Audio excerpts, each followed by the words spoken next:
Arrival and mockery. The Elysian smirked as she mocked humanity's primitive bodies, not knowing those frail ape descendants were hiding the power to crush her arrogance under 10 tons of classified armor plating. 25-year-old Private Matthew Henderson stood at attention in his too large GDC uniform, sweat sticking the rough fabric to his muscular frame. He felt small and feeble next to the aliens towering over him, their sleek midnight black carapaces bristling with advanced weaponry.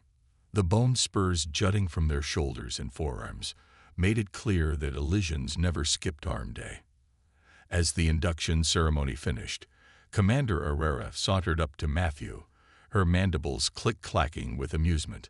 "Oh, look at the cute little monkey," she sneered loudly in accented Terran standard, still wasting time doing push-ups as if muscles mattered. She flexed her own sinuous forelimbs mockingly. "When will you humans evolve anything useful? Claws, pincers, spikes, venom. Pick one already." Elysian soldiers snickered as she poked Matthew's chest. Matthew gritted his teeth until they creaked. He wanted to pound that smug bug face into the dirt, but starting a fight would make things worse. Humans were already on thin ice after that trade dispute with the Elysian ambassador had ended with thrown punches and plasma fire. He gripped the dog tags concealed in his hand until the metal dug into his skin. Those weren't just ID tags. They held an encrypted activation key worth more than 100 Elysian dreadnoughts. That key would unlock the human race's darkest secret and greatest achievement, the powered armor code-named Titan. Hundreds of thousands of classified Terran, wrath ready to slip over his body like a second skin and turn one primitive human into a war god that could rip apart an Elysian task force. Suddenly, a lack of natural weapons didn't feel like such a big deal. Matthew pictured Herrera's face when 10-ton metal hands grabbed her by her pointy head and crushed her exoskeleton into the concrete. The aliens thought they were the apex predators of the galaxy, but they hadn't seen humans when the gloves came off. Humanity didn't need claws or spikes. They had the Titans. The first encounter. Several weeks passed after Matthew's humiliating encounter with Commander Herrera. He found himself part of a joint human-Elysian squad tasked with investigating an eerie distress signal emanating from a remote research outpost on a barren moon. As the squad's dropship touched down and they entered the facility, an unsettling silence greeted them. The only sound was the clanking of their boots on the metal floor. Emergency lights flickered, casting sinister shadows on the walls. Matthew took point, sweeping his rifle's flashlight beam across the corridor. Deep gouges marred the reinforced walls, and shattered glass crunched underfoot. He knelt to examine a particularly vicious set of claw marks. No Elysian or human could have made those. Something far larger and more savage had torn through here. A blood-curdling shriek pierced the air. Matthew whirled around as a massive insectoid monstrosity burst from the ventilation shaft, acid drool sizzling on the floor. Its serrated pincers snapped with hunger as its compound eyes fixed on the squad. "Open fire," Herrera barked.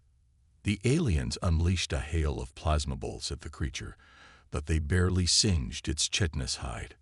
It barreled forward with terrifying speed, its barbed tail lashing out and impaling an Elysian trooper.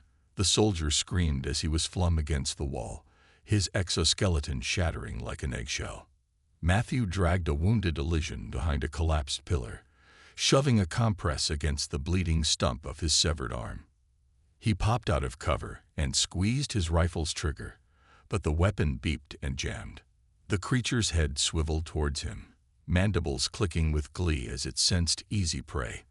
Matthew fumbled to clear the jam, his heart pounding against his ribs. Fall back now," Herrera screamed. The aliens didn't need to be told twice.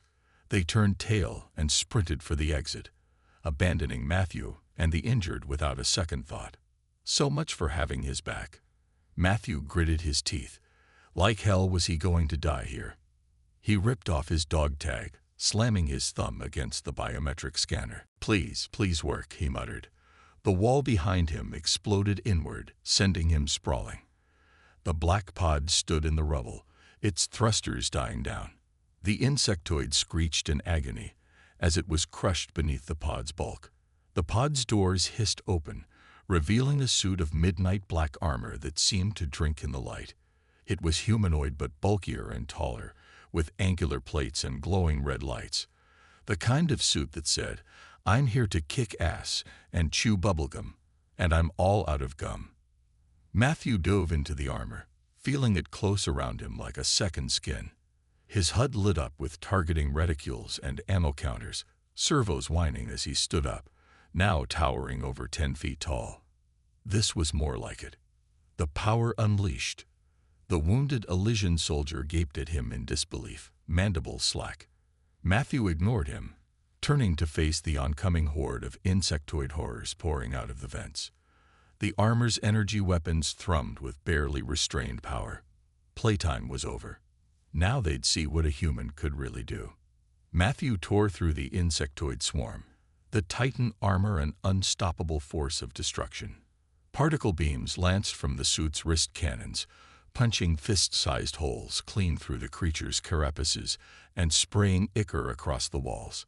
His HUD targeted and prioritized the largest threats, allowing him to carve a path of carnage with ruthless efficiency. He charged into a knot of insectoids, microfilament blades sliding from the armor's gauntlets with a metallic snick. The razor-sharp blades sliced through chitin and flesh, like a hot knife through butter, leaving twitching chunks of bug flesh in his wake. Behind a makeshift barricade of twisted metal, Corval watched in slack-mandibled awe as Matthew made short work of the horde. The creature's attacks, savage swipes and acid sprays, glanced harmlessly off the Titan's armor, leaving only pitted scorch marks on the inky black surface. This human moved with a speed and ferocity Corval had never seen, not even among his own elite warriors. Then a pulsing red dot appeared on Matthew's sensors, indicating the rest of the squad. They were cut off in a maintenance tunnel, a seething mass of insectoids hot on their heels. Matthew disengaged from the melee, servos whining as he launched himself forward on miniaturized thrusters. The sudden acceleration slammed him back into the padding of his crash harness. He quickly overtook the creatures pursuing his squad, the Titan's advanced cloaking systems rendering him invisible to the insectoids. It appeared as if their prey had simply vanished. They skidded to a halt, compound eyes swiveling in confusion. Confusion turned to alarm as an unseen force grabbed the rearmost creature. Acid-slick talons scrabbled at thin air as the insectoid was hoisted off the ground, its shrieks cut short by the wet crunch of its carapace imploding. The monster was ripped in half, ichor splattering the walls. Matthew decloaked in a burst of shimmering energy, the Titan armor spattered with gore. His squad, even Aurora, could only stare in slack-jawed disbelief at the walking tank that had once been this squishy human. Corval limped up behind him, using his rifle as a crutch. "Come on, let's get to the control room," Matthew said, his voice sounding tiny through the armor's external speakers. He led the way, energy weapons primed and ready. Revelation and betrayal. The control room was a scene of carnage. Insectoid corpses lay strewn across the blood-slick floor, the reinforced doors buckled inward.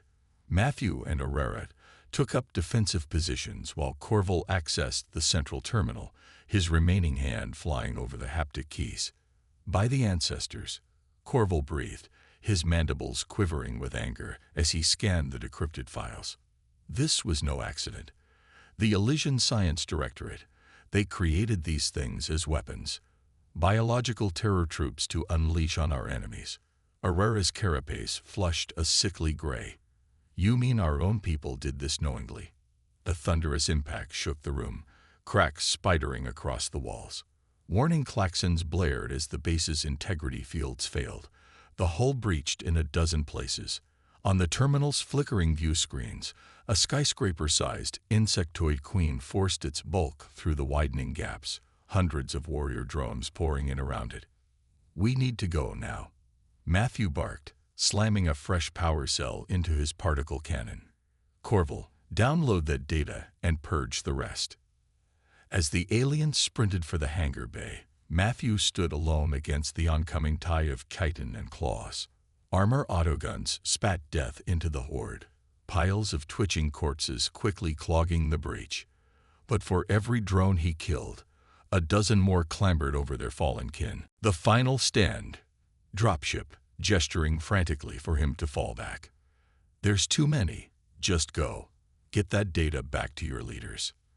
Matthew roared, energy blades flashing as he hacked a path through the swarm. I'll buy you time. Something like respect flickered in Aurora's compound eyes. She hesitated a moment longer, then slapped the ramp controls. We'll come back for you, human. You have my word as a warrior. As the dropship lifted off, its engines flattening the insectoid horde, Matthew allowed himself a savage grin behind his helmet. He turned to face the enraged queen, armor systems pushed to the red line and weapons glowing white-hot. All right, you overgrown cockroach, he snarled, microfilament blades snapping out from his gauntlets. Let's dance. With a wordless battle cry, he charged to meet the alien tide head-on. The Titan armor a blaze of death-dealing fury against the chitinous swarm. Matthew's armor blared warnings as his power levels dipped into the red, his movements slowed, servos straining against the tide of insectoid bodies. Acidic blood hissed and bubbled against the Titan's once pristine plating, leaving ugly pockmarks and exposed circuitry. He fought with the desperate strength of a cornered animal, microfilament blades shearing through chitin and ichor slick flesh. But for every insectoid he cut down, 3 more took its place. They came at him in an endless chittering wave, all gnashing mandibles and razor-sharp talons. The massive queen insectoid loomed over him, its bulk taking up half the hangar. Its serrated pincers snapped forward, aiming to cut the Titan in half. Matthew braced for the killing blow, which never came. A lance of blinding light speared down from the sky, vaporizing the queen in a cloud of superheated steam and boiling chitin. The remaining insectoids screeched in agony as the orbital bombardment rained down, slagging the base's structure into molten rubble. Elysian dropships swooped out of the clouds, disgorging hundreds of soldiers clad in power-assisted combat exoskeletons. They fell upon the disoriented insectoids like a swarm of their own plasma lances and razor-edged glaives tearing through the creatures with ruthless efficiency. At their head was Aurora, her midnight black armor spattered with ichor. She carved a path through the insectoids, scything down scores of the monsters in her haste to reach Matthew. He sagged to one knee, his armor sparking and power reserves nearly depleted. Corval limped up beside Aurora, one hand clutched to the stump of his missing arm. In the other, he held a portable holoprojector. It's done, he said grimly, his mandibles twitching in the Elysian approximation of a smile. The footage is already spreading on every newsfeed in the galaxy. There will be nowhere for the Science Directorate to hide. As if on cue, the projector lit up with a live broadcast. The Elysian High Counselor stood at a podium, her usually pristine robes askew. A tragic accident, she was saying, her mandibles quivering with barely suppressed anger. The actions of a rogue element within our government. Steps have already been taken to. The feed cut to a montage of clips from the research base. Insectoids swarming through ruptured containment cells, scientists fleeing in terror, and at the center of it all, a lone human in black armor standing firm against the tide. We owe a great debt to the humans, the counselor gritted out, as if each word physically pained her, especially to the warrior known as Matthew Henderson. His bravery in the face of insurmountable odds is a shining example for all sapient species. In light of this, the Elysian Empire formally apologizes for our past treatment of humanity. We were wrong to dismiss them as primitives. They have proven themselves to be a vital part of the galactic community. To that end, we extend the hand of friendship and alliance to Earth. We will share our technology and knowledge and fight side by side, as equals against any threat to galactic peace. The broadcast ended, and Corval pocketed the projector with a satisfied click of his mandibles. Flowery words, he said, but I know my people. Many will not be happy to treat humans as equals. There will be plots within plots to undermine this alliance. Herrera nodded grimly, reaching down to help Matthew to his feet. His armor hissed and popped as he stood, the last of its power reserves fading. "Let them scheme," she said. "We will be ready." Rising tensions. The insectoid research base lay in ruins, slagged to the bedrock by the orbital strike.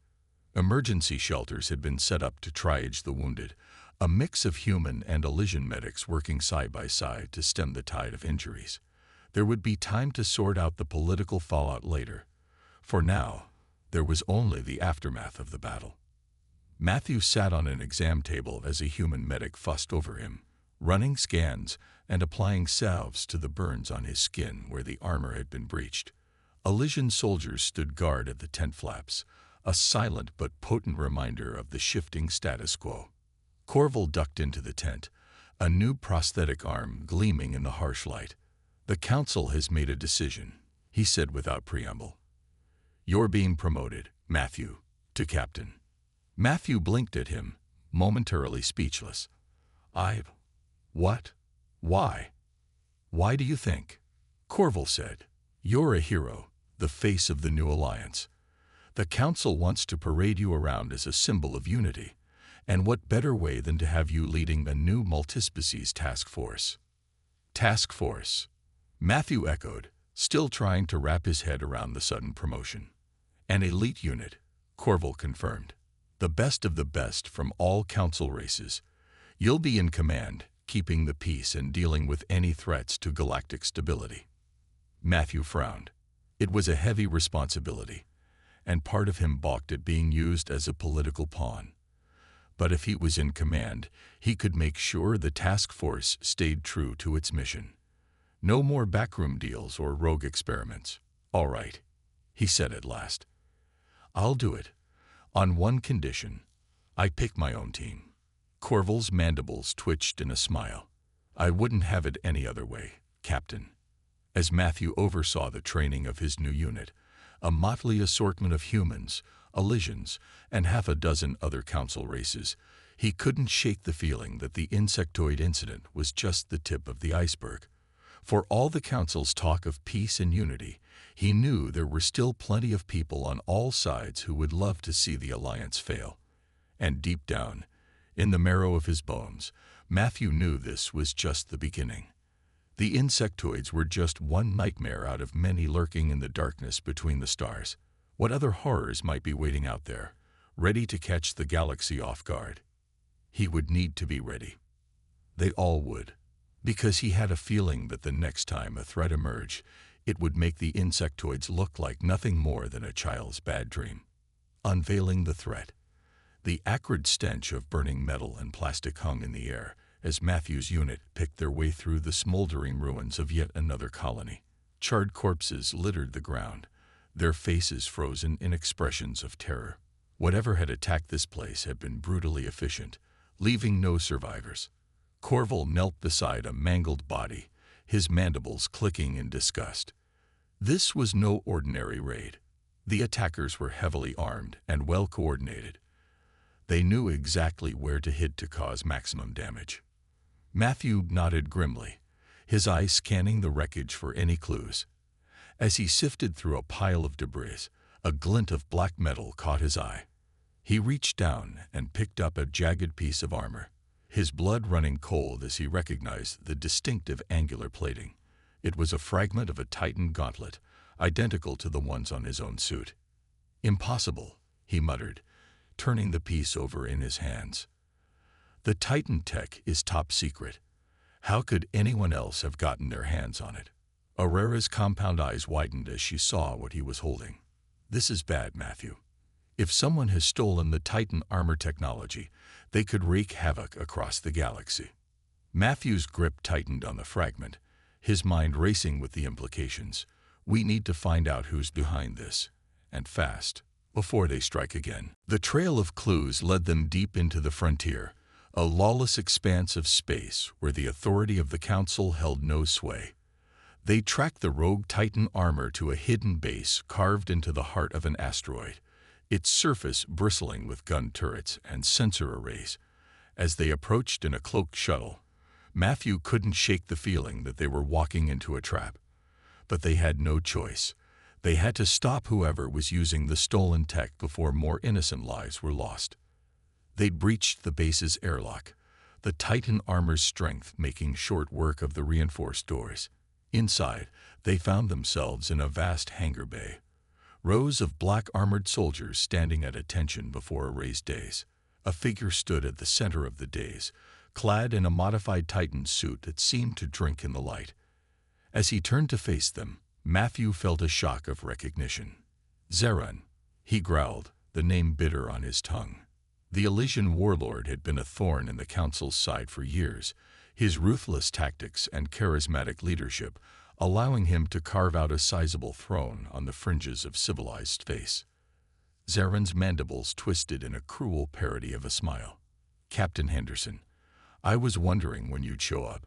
I see you've brought some friends."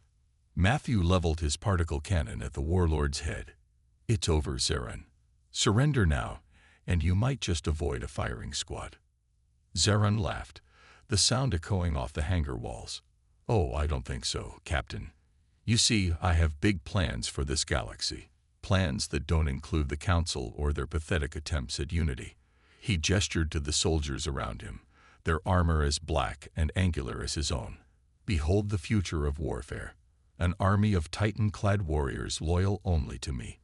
With this technology, I will crush the Council and rule the stars as is my birthright."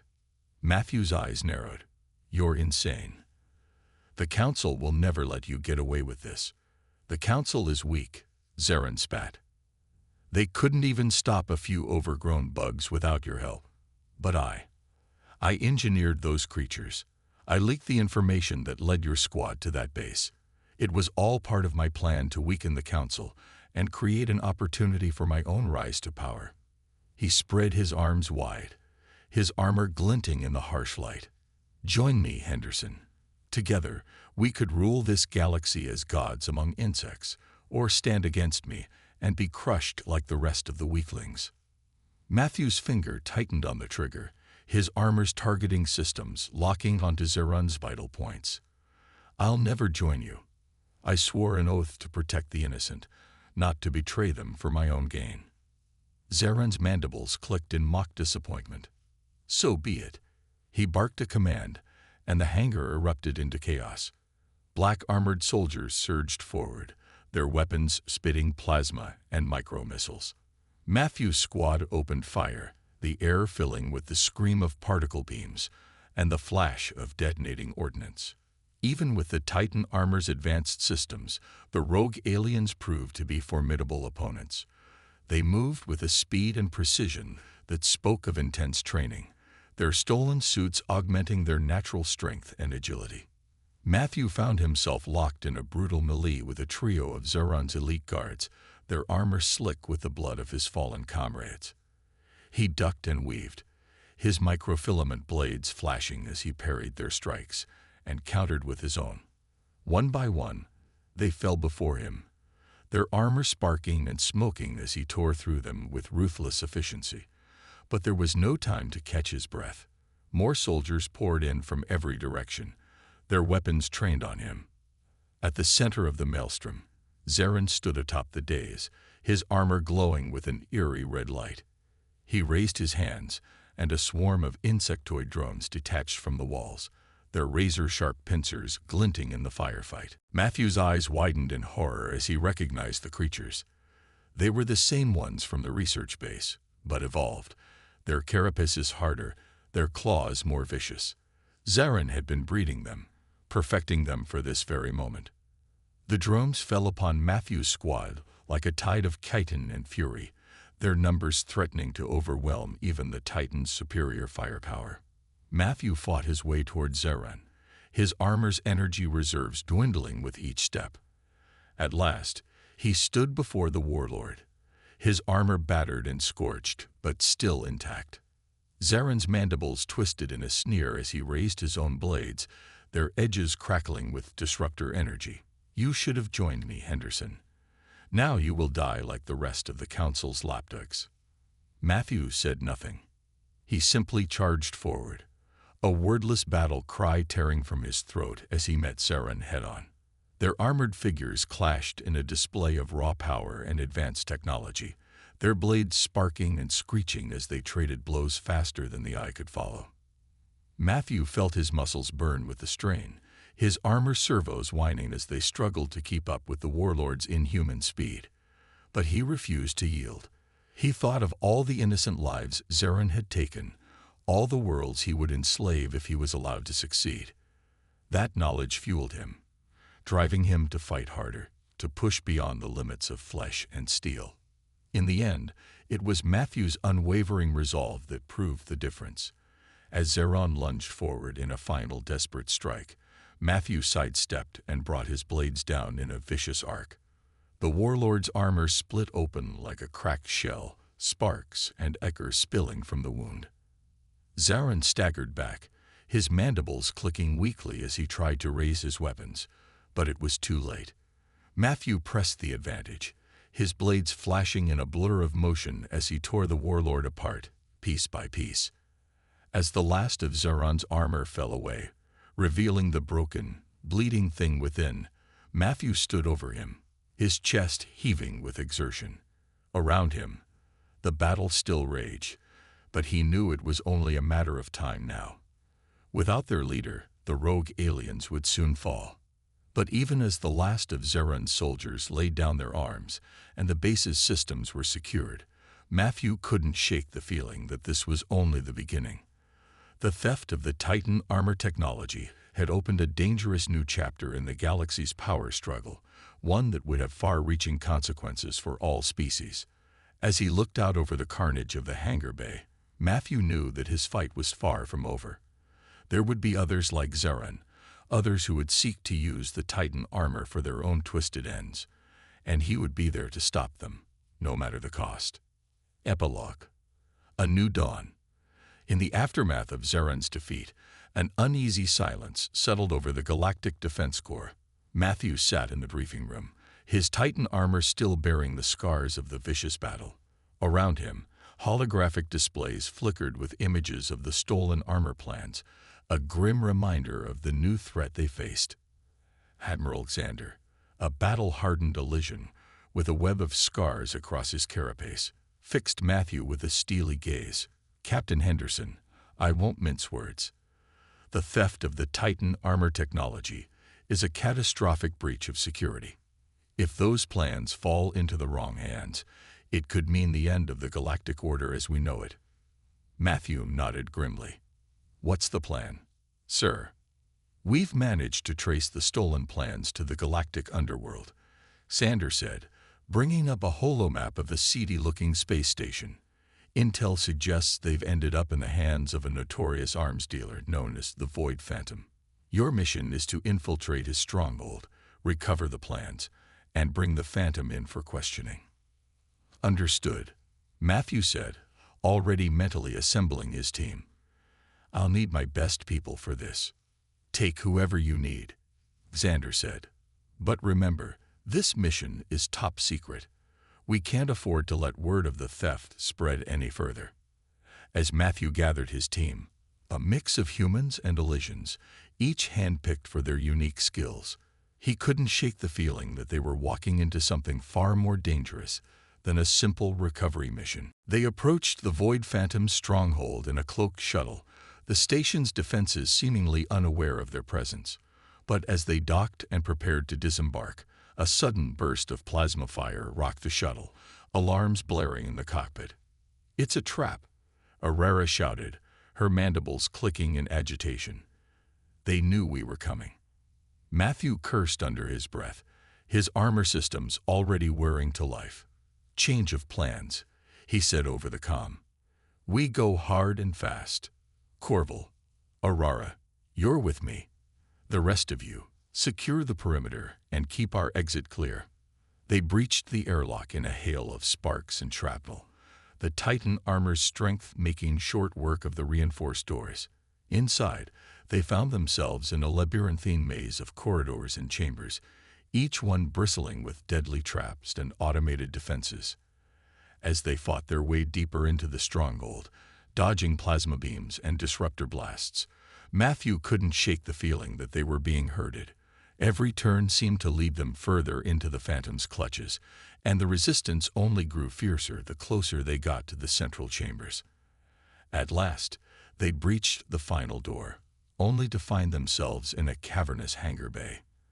And there, standing at the center of a small army of heavily armed mercenaries, was the Void Phantom himself. He was a gaunt, pale-skinned humanoid, his eyes glinting with malevolent intelligence. "Captain Henderson," he said, his voice a rasping whisper, "I've been expecting you." Matthew leveled his particle cannon at the Phantom's chest. "The stolen plans.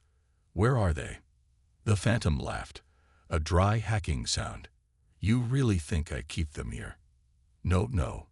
The plans are long gone, sold to the highest.